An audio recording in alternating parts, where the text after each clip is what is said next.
Merhabalar sevgili ikizler, yükselen burcu ikizler olan dostlar. Evet, Nisan ayındayız ve Nisan ayında ikizler burçları neler bekliyor? Onlardan bahsedeceğiz. Önce lütfen yükselen burcunuza göre izleyin. Sonra güneş. Biliyorsanız ay burcunuzu da takip etmeyi lütfen unutmayın.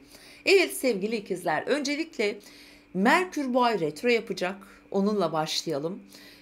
Belirli dinamiklerimiz vardır her ay içerisinde ve bu ay sizin için, yani ikizler burcu için bu Merkür retrosu önemli olacak. 6 Nisan'da da bir tane dolunayımız var. 20 Nisan'da da bir tane güneş tutulmamız var. Bunların hepsinin önem sırasına göre sizlere anlatacağım şimdi. Evet, 3 Nisan'da Merkür Boğa burcuna geçiyor sevgili ikizler. Sizin yönetici gezegeniniz bu arada. Merkür'ün Boğa burcuna geçmesiyle aslında 20 Nisan'da başlayacak retro yapmaya, ama 12. evinizde seyredecek. Zaten retro da o alanınızda olacak. Venüs orada, Uranüs orada, Kuzey düğümü o kadar güçlü ki sevgili ikizler 12. eviniz.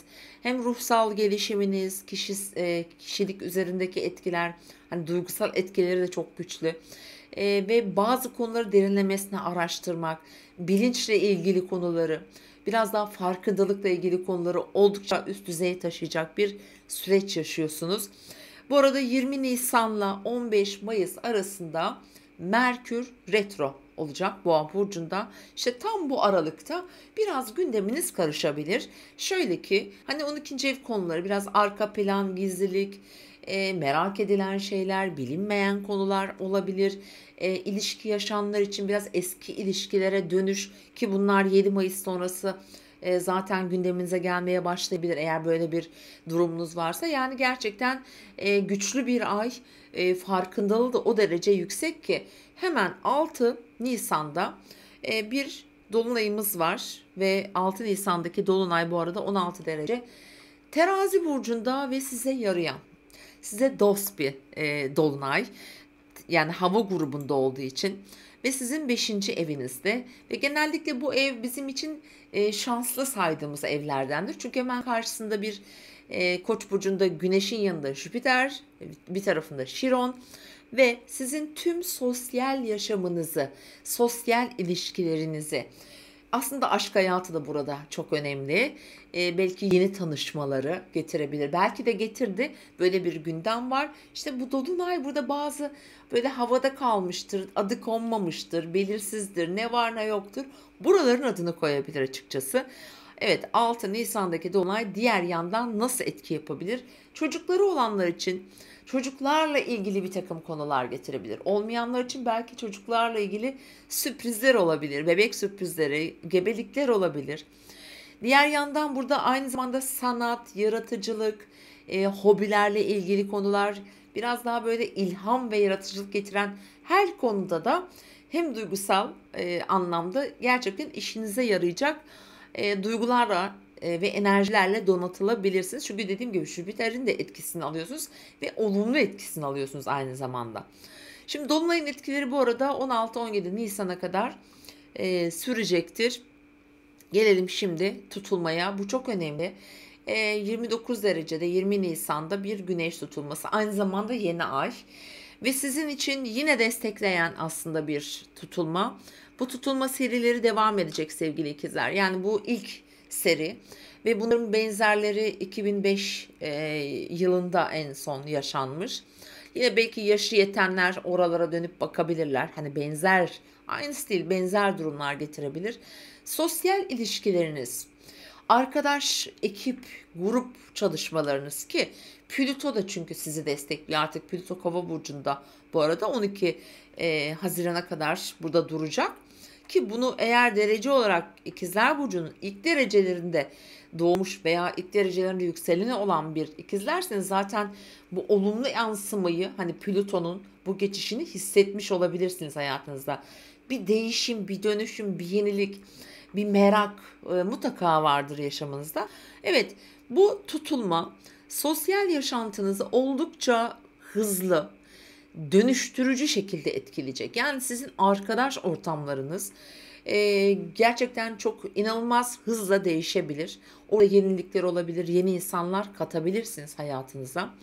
Dediğim gibi ve eğer bir problem varsa mesela arkadaşlar arasında uyumsuzluk olmuş olabilir. Hayatınızdan çıkarttığınız insanlar belki vardı.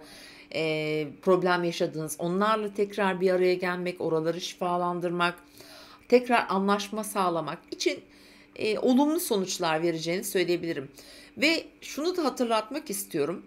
Mesela finansla ilgili, parayla ilgili konulardan şimdi bahsedeceğim. Mesela 7 Mayıs'ta Venüs burcunuza geçiyor. İkizler Burcu'na geçiyor.